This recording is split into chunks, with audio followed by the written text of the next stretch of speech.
Hello dear students, welcome to my YouTube channel PCM Classes. My name is Pranshu Agarwal and जैसा कि आपको पता है हमने इस PCM Classes YouTube चैनल पर क्लास 9th एंड नीट के लेक्चर्स स्टार्ट किए हुए हैं। शेड्यूल आपके पास है, अगर शेड्यूल आपको नहीं पता है तो हमारे शेड्यूल वाली वीडियो में जाकर के आप अपना शेड्यूल देख सकते हैं कि किस समय कौन से क्लास का लेक्चर पब्लिश होना है एंड कौन से क्लास का लेक्चर आपको यहाँ पर मिलेगा।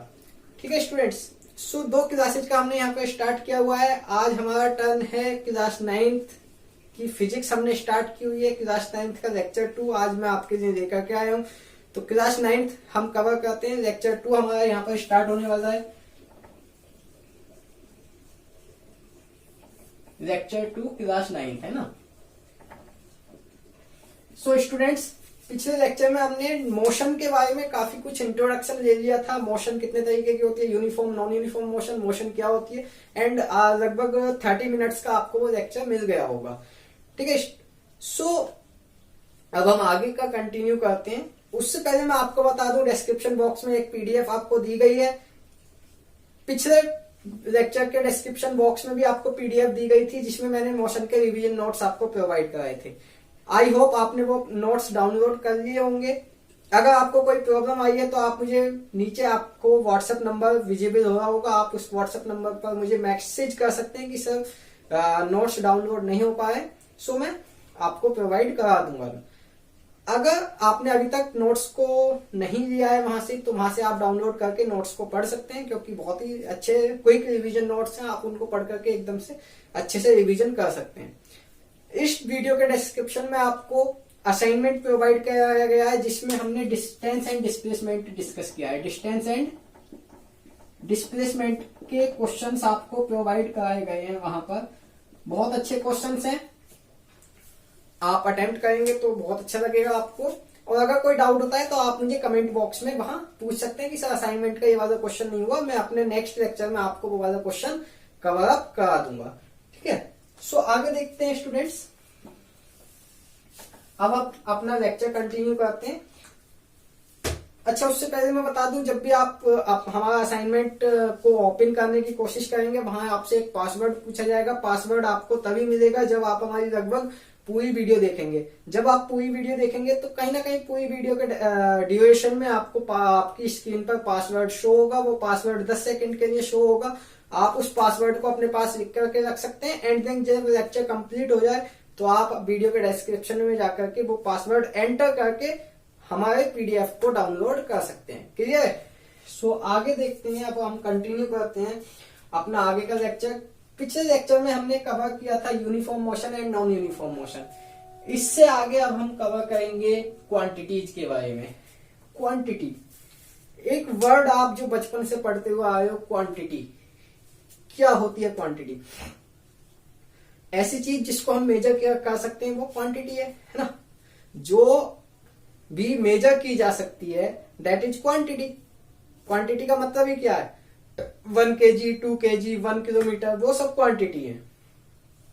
Amount that is quantity. तो ऐसी चीज जो मेजर की जा सकती है, जिसका मेजरमेंट किया जा सकता है, जो नापी जा सकती है, जो मापी जा सकती है, वो आपकी क्वांटिटी कहलाती है। अब quantity, there are 2 types of quantity. There are 2 types of quantities. There are 2 types of quantities. कौन कौन सी होती है क्वांटिटीज? आप एक बार गेस करो। Name the 2 types of quantities. That is number 1 scalar quantity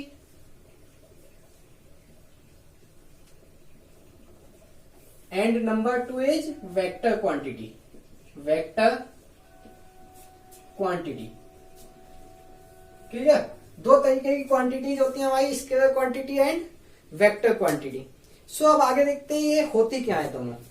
ठीक है, नंबर 1 स्केलर क्वांटिटी।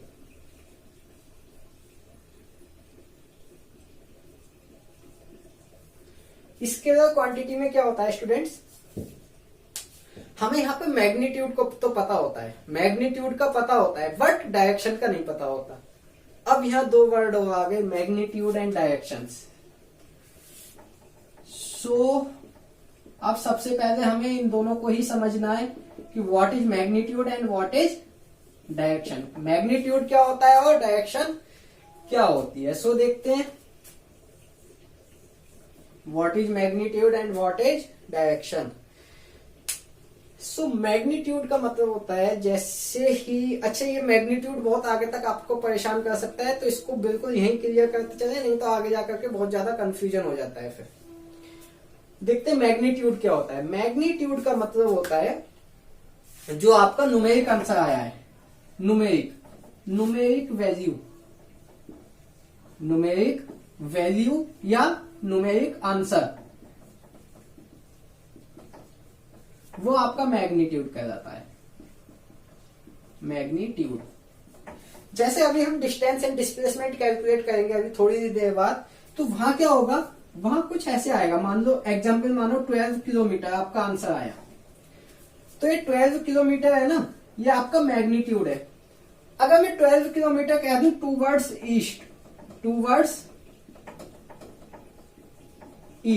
तो टूवर्ड्स ईस्ट का मतलब है ये हो गई आपकी डायरेक्शन। क्लियर है। अब मैं आपको बताऊं, 9th क्लास के नहीं, बहुत बड़े बड़े स्टूडेंट्स भी ये सोचते हैं, 11th एंड उसके आगे भी जो कंपटीशन की तैयारी करते हैं, वो भी ये सोचते हैं कि मैग्नीट्यूड निकालने के लिए बहुत ज्यादा कहीं से भारी भरकम कोई फॉर्मूला वगैरह लगाना पड़ता है। उनके माइंड में ये सेट होता है कि मैग्नीट्यूड लगभग अंडररूट वगैरह करके बहुत सारे वेक्टर के फॉर्मूले होते हैं। अभी आप 9th में हो, आप नहीं समझोगे, तो वहां से निकाला जाता है। नहीं, वहां से कुछ नहीं निकाला जाता। मैग्नीट्यूड का मतलब ये नहीं है कि बहुत ज्यादा आपको फॉर्मूले वगैरह यूज करने, आपको सिंपली मैग्नीट्यूड का मतलब है जो चीज आपसे पूछी गई है, क्वेश्चन में जो चीज आपसे पूछी गई है, आप वो न्यूमेरिक आंसर निकाल दो बस, दैट इज मैग्नीट्यूड। अगर आपसे डायरेक्शन भी पूछा गया है तो डायरेक्शन भी बता दो साथ में, दैट इज डायरेक्शन। ठीक है। अब एक एग्जाम्पल मैं आपको बताता हूं, मैग्नीट्यूड बहुत अच्छे से क्लियर हो जाएगा आपको। आप सुबह मॉर्निंग वॉक पर जाते हो, मॉर्निंग वॉक पर गए सिंपली आप, एंड देन घर वापस आए, आपके पेरेंट्स ने पूछा भाई कितनी दूर तक मॉर्निंग वॉक पर गए, कितनी दूर आपने मॉर्निंग वॉक की, कितनी डिस्टेंस आप चले, तो आप जनरली बता दोगे 1 किलोमीटर, जनरली 1 किलोमीटर। ठीक है। आपके पेरेंट्स शांत हो गए, भाई 1 किलोमीटर सफिशियंट है, जितना भी सफिशियंट है आपके लिए। उन्हें लगा कि 1 किलोमीटर की मॉर्निंग वॉक बहुत सफिशियंट है, तो वो चुप हो गए। ठीक है। लेकिन हो सकता है आपके फ्रेंड भी गया हो आपके साथ और उसके पेरेंट्स ने पूछा हो, उससे पूछा हो कि भाई आप कहाँ गए मॉर्निंग वॉक पर, उसने भी बता दिया हो 1 किलोमीटर, लेकिन उसके पेरेंट्स शांत नहीं हुए। उन्होंने पूछा 1 किलोमीटर तो गए, लेकिन किधर गए, किस साइड गए, किस डायरेक्शन में गए, तो फिर उसको बताना पड़ेगा टूवर्ड्स ईस्ट। ईस्ट में हम गए, अपने घर से ईस्ट की तरफ गए, तो टूवर्ड्स ईस्ट। तो दो चीजें हो गई, मैग्नीट्यूड एंड डायरेक्शन। तो मैग्नीट्यूड कभी भी ये दिमाग में मत बिठा लेना। अभी मैं डिस्टेंस एंड डिस्प्लेसमेंट के क्वेश्चंस कराऊंगा, तो आपके माइंड में ये सेट हो सकता है कि भाई मैग्नीट्यूड निकालने के लिए बहुत ज्यादा कुछ फॉर्मूले वगैरह लगाने पड़ते हैं। नहीं, ऐसा कुछ नहीं है। मैग्नीट्यूड का सिंपली आंसर है जो आपसे पूछा गया उसका न्यूमेरिक आंसर देना, उसका सिंपली न्यूमेरिक आंसर देना, दैट इज मैग्नीट्यूड। क्लियर। अब मैग्नीट्यूड की बात करते हैं, तो भाई जैसे आपने बता दिया था कि मॉर्निंग वॉक करने 1 किलोमीटर गए, तो सिंपली ये मैग्नीट्यूड हो गया, और कुछ थोड़ी है, दैट इज मैग्नीट्यूड। ठीक है। आपने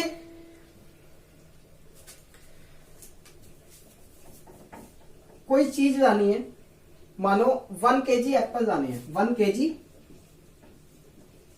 एप्पल, तो ये 1 kg जो है ना, आपके पेरेंट्स पूछेंगे कितने एप्पल हैं, दैट इज आप कहोगे 1 kg।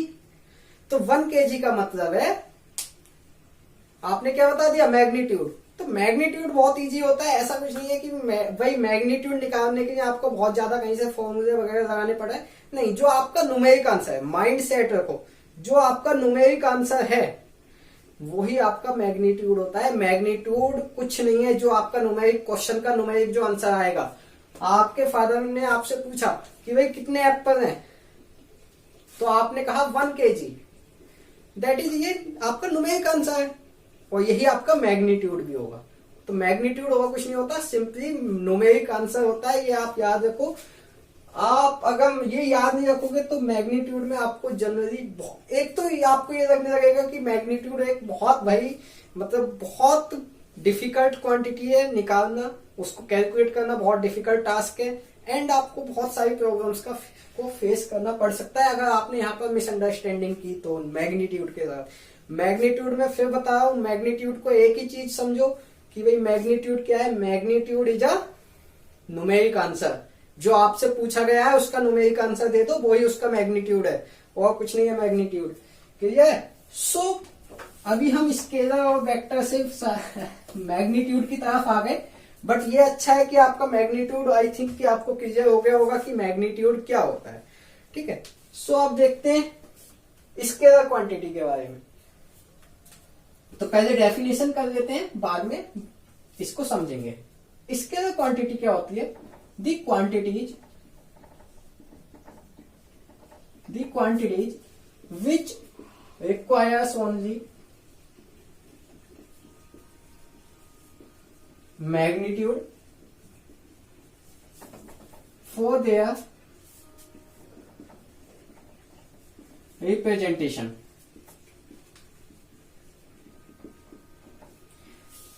ये कुछ ऐसी क्वांटिटीज होती हैं, स्केलर क्वांटिटीज वो क्वांटिटीज होती हैं जिनको रिप्रेजेंट करने के लिए आपको खाली मैग्नीट्यूड की जरूरत होती है। ठीक है, जैसे एक एग्जांपल अभी हमने लिया था 1 kg Apple. 1 kg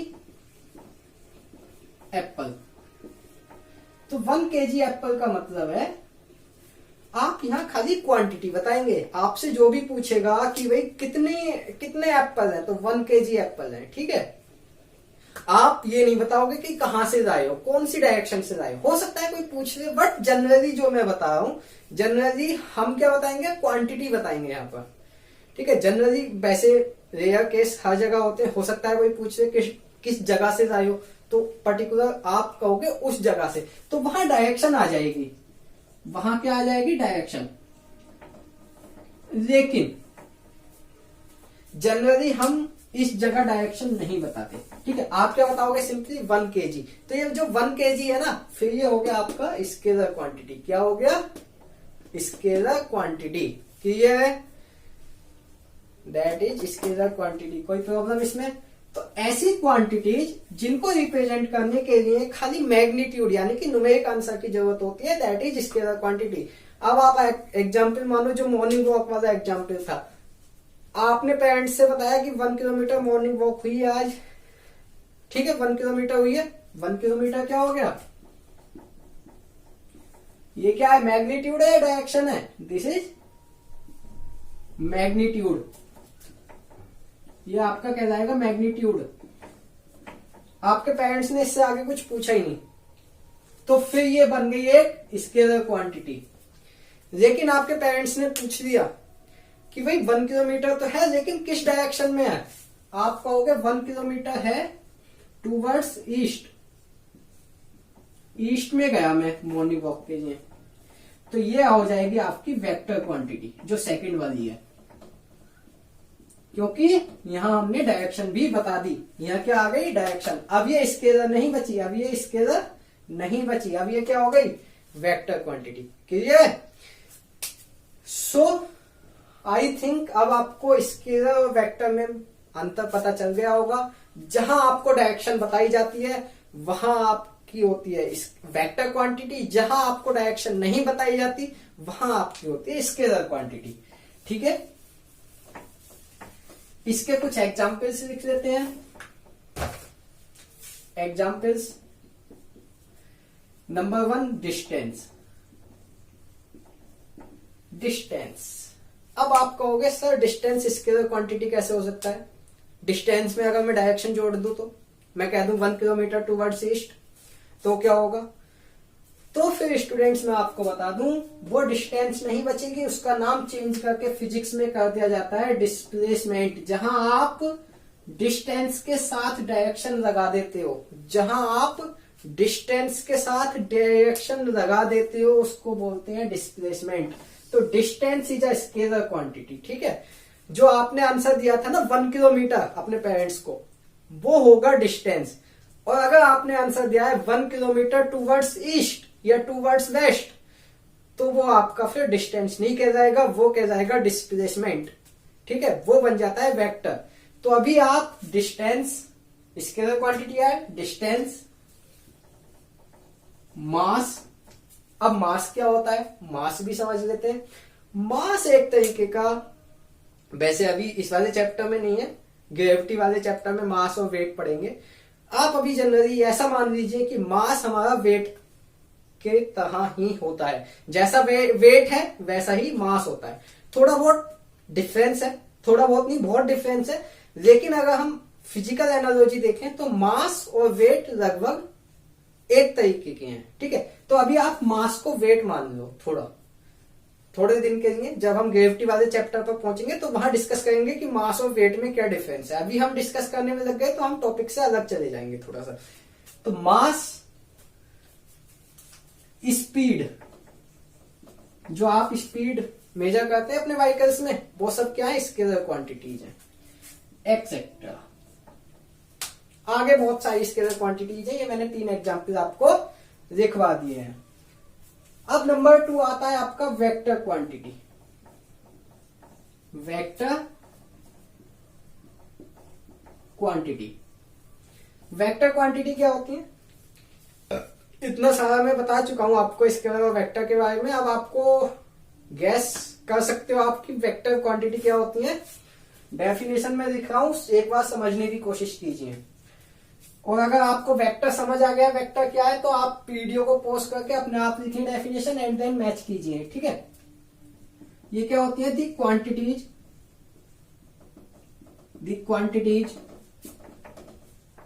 which requires magnitude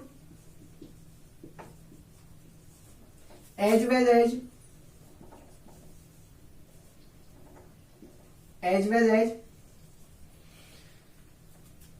direction for their representation,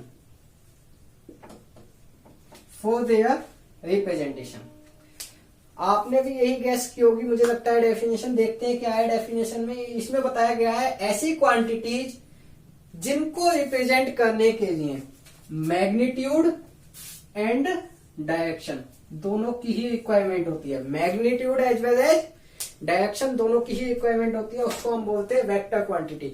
जैसा कि एग्जाम्पल था 1 किलोमीटर टूवर्ड्स ईस्ट, यहां 1 किलोमीटर टूवर्ड्स ईस्ट, ये क्या हो गया, 1 किलोमीटर तो हो गया आपका मैग्नीट्यूड एंड ये हो गई आपकी डायरेक्शन, दोनों चीजें हो गई मैग्नीट्यूड प्लस डायरेक्शन। तो ये क्या बन गया, एक वेक्टर क्वांटिटी, जिसका नाम अभी मैंने बताया, क्या बताया, गैस करो, याद करो, जो मैंने अभी नाम बताया था, direction with distance with direction is known as displacement. तो ये क्या कहलाएगा, वेक्टर क्वांटिटी। क्लियर। सो अगर हम बात करें इसके एग्जाम्पल्स की, बहुत सारा मैं बता चुका हूं, इसमें आप समझाने की मुझे नहीं लगता जरूरत है, सीधे एग्जाम्पल पर मूव करते हैं। ये एक होता है डिस्प्लेसमेंट, इसका एग्जाम्पल डिस्प्लेसमेंट में बता ही चुका हूं। अगर हम डायरेक्शन के डिस्टेंस के साथ डायरेक्शन ऐड कर देते हैं तो हमारा डिस्प्लेसमेंट बन जाता है वो। ठीक है, अच्छा नेक्स्ट वेलोसिटी, नेक्स्ट होती है हमारी वेलोसिटी। वेलोसिटी को जनरली अभी एक लेक्चर के लिए, इस लेक्चर के लिए आप वेलोसिटी को स्पीड के बराबर समझ लो। वेलोसिटी एंड स्पीड दोनों सेम है, बस डिफरेंस इतना सा है, ये स्केलर क्वांटिटी है, ये वेक्टर क्वांटिटी है। नेक्स्ट लेक्चर में हम डिस्कस करेंगे वेलोसिटी और स्पीड में क्या डिफरेंस है। अभी एक लेक्चर के आप ये ना सोचें कि वेलोसिटी क्या होती है, इसलिए मैंने बता दिया वेलोसिटी को आप स्पीड के इक्वल एज्यूम कर लो। ठीक है, एक होता है एक्सीलरेशन। अब ये एक्सीलरेशन क्या होता है, एक्सीलरेशन भी हम नेक्स्ट लेक्चर में डिस्कस करेंगे। ठीक है, तो अभी आप इन तीनों चीजों को सिंपली देख लो, समझ लो, इनके बारे में हम आगे डिस्कस करने वाले हैं आगे आने वाले लेक्चर्स में। ठीक है, वेलोसिटी क्या होता है, एक्सीलरेशन क्या होता है, उससे आगे की बहुत सारी चीजें हम डिस्कस करेंगे। अभी तो सिंपली डेफिनेशंस थी, ये एग्जाम्पल में आ रहे थे तो मैंने इनके नाम आपको बता दिए हैं। ठीक है, इनको नोट कर लीजिए। अब हम आगे मूव करते हैं।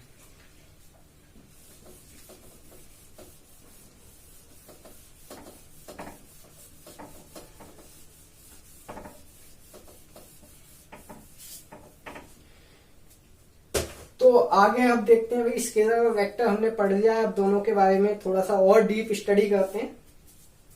तो पहला टॉपिक हमारा आता है डिस्टेंस। डिस्टेंस, डिस्टेंस क्या होता है, व्हाट इज डिस्टेंस। तो अगर हम डिस्टेंस की बात करते हैं तो भाई डिस्टेंस में क्या है, पहले डेफिनेशन लिख लेते हैं, फिर इसके बारे में डिस्कस करेंगे। The separation, the length of path, the length of path covered by an object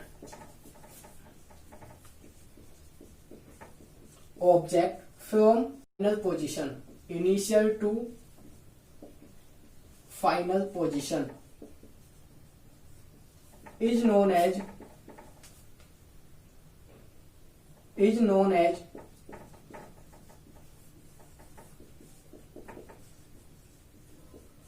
distance.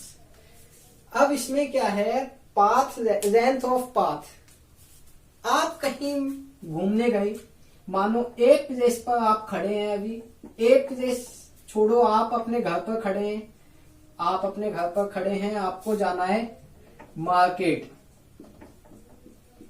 अब आपके पास हेलीकॉप्टर तो है नहीं, आपके पास कोई प्लेन तो है नहीं जो घर से उड़ाया और सीधे मार्केट में उतारा कि भाई यहां से हम फ्लाई करेंगे और सीधे मार्केट में ये लैंड होगा।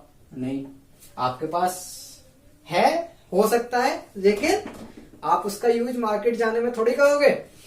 सो आप क्या करेंगे, और ऐसा भी नहीं कि भाई आपके घर से सीधे स्ट्रेट लाइन में आप निकल जाओ और मार्केट पहुंच जाओ। कहीं ना कहीं आपको टर्न होना पड़ेगा। हो सकता है आपकी स्ट्रीट यहां जाती हो, फिर यहाँ, फिर यहाँ, फिर ये ऐसे करके आती हो, है ना। तो यहां से आपने चलना स्टार्ट किया, यहां गए, फिर यहाँ यहाँ यहाँ ये यहाँ आप आ गए फाइनली। तो ये जो थी आपकी इनिशियल पोजीशन थी। इनिशियल का मतलब होता है स्टार्टिंग वाली, इनिशियल पोजीशन। ये थी आपकी फाइनल पोजीशन। Final position.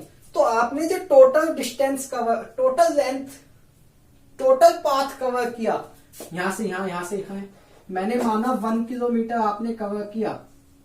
आपके घर से मार्केट जाने में 1 किलोमीटर चलना पड़ता है, तो अब वो डिस्टेंस, वो क्या हो गई, आपकी डिस्टेंस कहलाएगी। जो भी आपने पाथ की लेंथ कवर की है, जो जितना भी आपने पाथ की लेंथ कवर की है, वही आपकी डिस्टेंस कहलाती है। आपने अपने घर से मार्केट जाने के लिए 1 किलोमीटर चले, 1 किलोमीटर का पाथ कवर किया, तो that is distance, that is your distance, वो आपकी डिस्टेंस हो जाएगी। फिर क्लियर है। सो आई होप आपको समझ आ गया होगा कि भाई डिस्टेंस क्या होती है। Distance is simply a length of path. आपके पाथ की लेंथ क्या है वो कौन बताएगा आपको, डिस्टेंस। क्लियर है। अगर हम इसकी एसआई यूनिट की बात करें तो SI unit of distance, distance की एसआई यूनिट होती है मीटर। अब आप पूछोगे सर एसआई यूनिट क्या होती है। एसआई यूनिट की फुल फॉर्म होती है, एसआई की फुल फॉर्म होती है system of international units.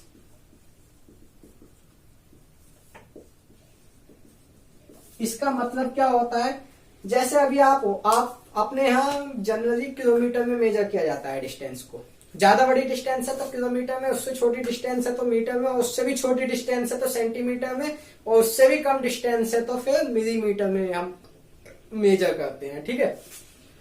But अगर हम इंटरनेशनली बात करें, इंटरनेशनली मतलब ऑल ओवर दी वर्ल्ड बात करें, पूरे सभी देशों की, सभी कंट्रीज की बात करें, हमें कहीं विदेश से डील करनी हो, किसी के साथ, फॉरेन के साथ डील करनी हो, अब क्या होगा कि भाई हर एक कंट्री ने अपनी अपनी यूनिट्स बनाई हुई हैं।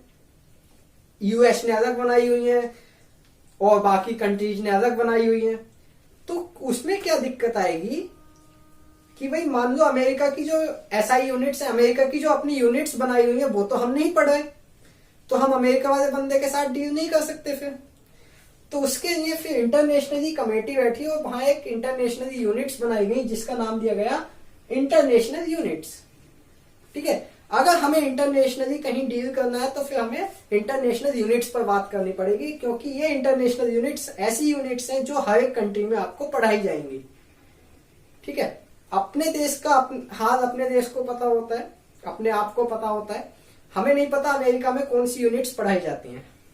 ठीक है, ना ही हम उन्हें पढ़ना चाहते हैं और ना ही हमने पढ़ी है। हम क्यों पढ़े दूसरे देश की यूनिट्स?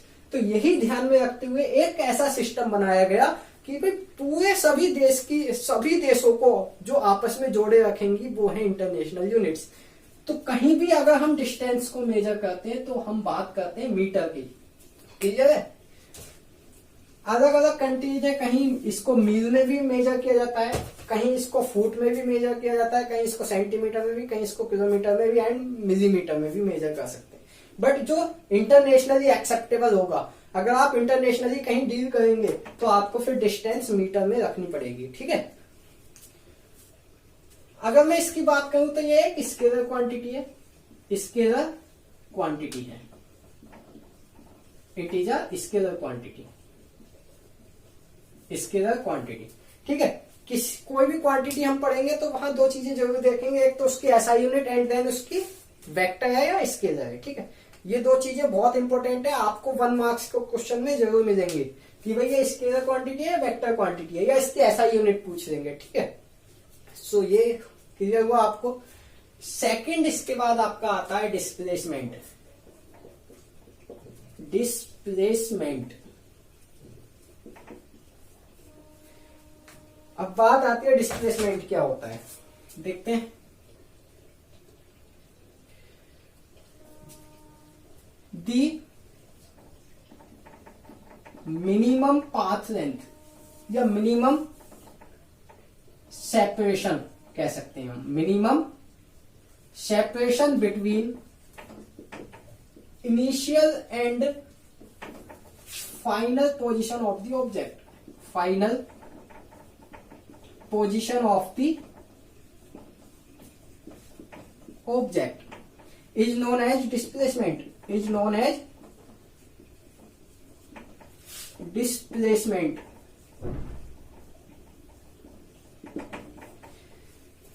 क्या होगा डिस्प्लेसमेंट में? क्या होगा डिस्प्लेसमेंट में कि भाई अभी मैंने एक एग्जांपल दिया, फॉर एग्जांपल आप मान लीजिए ये आपका घर है, ये आपकी मार्केट है। मैंने बताया गली बिल्कुल स्ट्रेट तो होगी नहीं, आपकी जो स्ट्रीट है वो बिल्कुल स्ट्रेट तो होगी नहीं कि भी यहां से निकले और सीधे मार्केट पहुंच गए। कहीं ना कहीं आपको टर्न होना ही पड़ता है मार्केट जाने के लिए। मैंने माना यहाँ यहाँ ये यहाँ करके आप पहुंच गए मार्केट।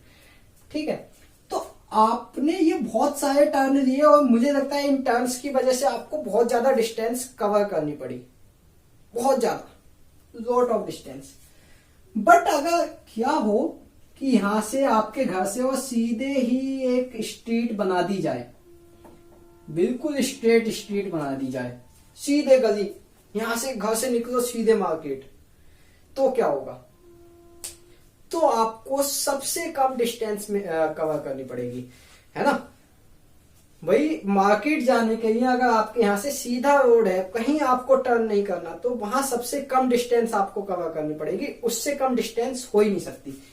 आप इस वाले पाथ को छोड़ करके, ये जो बिल्कुल स्ट्रेट वाला पाथ है, इसको छोड़ करके किसी भी पाथ से चले जाओ, आपको डिस्टेंस ज्यादा कवर करनी पड़ेगी, सबसे कम डिस्टेंस इसी पाथ की होगी।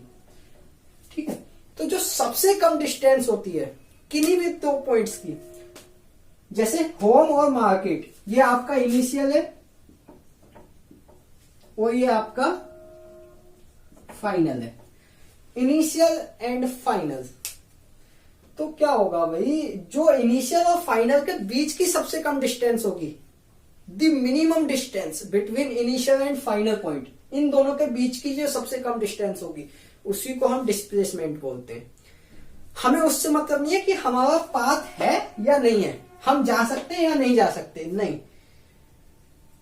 अब आप एक कंसीडर करो, आप यहां खड़े हो, आपने क्या किया, यहां गए, ए से बी गए, आपने काम खत्म किया, फिर बी से ए आ गए दोबारा। अब आपसे कहेगा भाई डिस्प्लेसमेंट बता दो।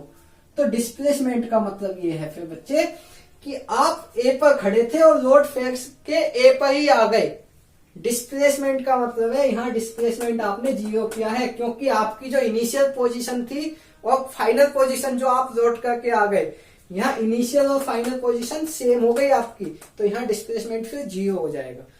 तो मेरा कहने का मतलब समझो, आप चाहे कहीं से भी घूम कर गए हो, कितने भी घूम के गए हो, मान लो आप 10 किलोमीटर घूम के गए हैं, बट आपके और इसके मैंने माना पहले आप यहां से और यहां से इनके बीच की 1 किलोमीटर है ये डिस्टेंस, बट आप तो इसकी वजह से ये गली पली जो टर्न हो रही है इतनी सारी, इनकी वजह से 10 किलोमीटर चल के गए हो। तो डिस्प्लेसमेंट की टर्म में आप ये नहीं कह सकते कि भाई आपने ये क्या किया है, 10 किलोमीटर कवर किया है, नहीं, डिस्प्लेसमेंट आपका 1 किलोमीटर ही माना जाएगा। तो समझो बात को, जो मिनिमम डिस्टेंस होती है दो पॉइंट्स के बीच की जो मिनिमम डिस्टेंस होती है उसी को डिस्प्लेसमेंट बोलते हैं। चाहे आप कितने भी दूर कवर करके गए हो, डिस्प्लेसमेंट मिनिमम डिस्टेंस ही मानी जाएगी, ठीक है। और ज्यादा चीजें क्लियर होंगी जब हम इसके ऊपर न्यूमेरिकल्स करेंगे, ठीक है। अभी हम इसकी एसआई यूनिट देख लेते हैं। एसआई यूनिट ऑफ डिस्प्लेसमेंट, इसकी एसआई यूनिट होगी आपकी मीटर, यूनिट सेम रहेगी मीटर, एंड ये वेक्टर क्वांटिटी है आपका, वेक्टर क्वांटिटी, क्लियर। इसको रिप्रेजेंट करने के लिए आपको डायरेक्शन की भी जरूरत पड़ेगी, ऊपर मैग्नीट्यूड, यहाँ डायरेक्शन भी चाहिए। तो वेक्टर के लिए आपको मैग्नीट्यूड एंड डायरेक्शन दोनों चाहिए, इसलिए डिस्प्लेसमेंट को रिप्रेजेंट करने के लिए आपको magnitude as well as direction चाहिए। लेकिन इसको रिप्रेजेंट करने के लिए मैग्नीट्यूड ही चाहिए, डायरेक्शन नहीं चाहिए। तो आई होप आपको डिस्टेंस एंड डिस्प्लेसमेंट तक की चीजें क्लियर हुई होंगी। हो सकता है डिस्प्लेसमेंट थोड़ा सा कम क्लियर हुआ हो आपको। कल जब हमारा लेक्चर होगा, नेक्स्ट लेक्चर अब वन डे ऑल्टरनेटिव डेज पर होता है, तो नेक्स्ट लेक्चर जब भी होगा आपको ये डिस्प्लेसमेंट के ऊपर हम क्वेश्चंस कराएंगे। अच्छा, जिनको डिस्प्लेसमेंट क्लियर हुआ है या पहले से थोड़ा बहुत आता है, वो डिस्क्रिप्शन बॉक्स में जाकर के अपना डाउनलोड कर सकते हैं असाइनमेंट, एंड असाइनमेंट डाउनलोड करने के बाद वहां से आप क्वेश्चंस ट्राई कीजिए, आंसर्स भी वहां आपको दे रखे हैं। और अगर आपसे कोई क्वेश्चन नहीं होता है तो आप मुझे कमेंट कर दो, मैं नेक्स्ट लेक्चर में वो क्वेश्चन कवर करा दूंगा। एंड नेक्स्ट लेक्चर में हम कुछ इसके ऊपर क्वेश्चंस अपनी तरफ से भी देखेंगे, कुछ करने की कोशिश करेंगे ताकि डिस्प्लेसमेंट आपको और ज्यादा क्लियर हो सके। सो अगर आपको इनमें से कोई डाउट होता है तो आप मुझे कमेंट कर सकते हैं, मैं नेक्स्ट लेक्चर में आपका डाउट सोल्व करा दूंगा। आई होप आपको लेक्चर समझ आया होगा। सो अगर आपके कोई फ्रेंड्स हैं, फ्रेंड सर्किल में आप ये चैनल शेयर कर दीजिए ताकि वो लोग भी इस चैनल से पढ़कर अपना फायदा उठा सकें। एंड पीडीएफ जब आप ओपन करोगे तो आपको पासवर्ड वहां पूछा जाएगा, आपको पासवर्ड मिल चुका होगा अगर आपने पूरी वीडियो देखी है। अगर आपको पासवर्ड नहीं मिला है तो पासवर्ड मैं बता देता हूं, आपकी पासवर्ड है 12345 12345। ये पीडीएफ का पासवर्ड है, आप पीडीएफ में इसको एंटर करोगे तो पीडीएफ ओपन हो जाएगी। Okay, so students, thank you.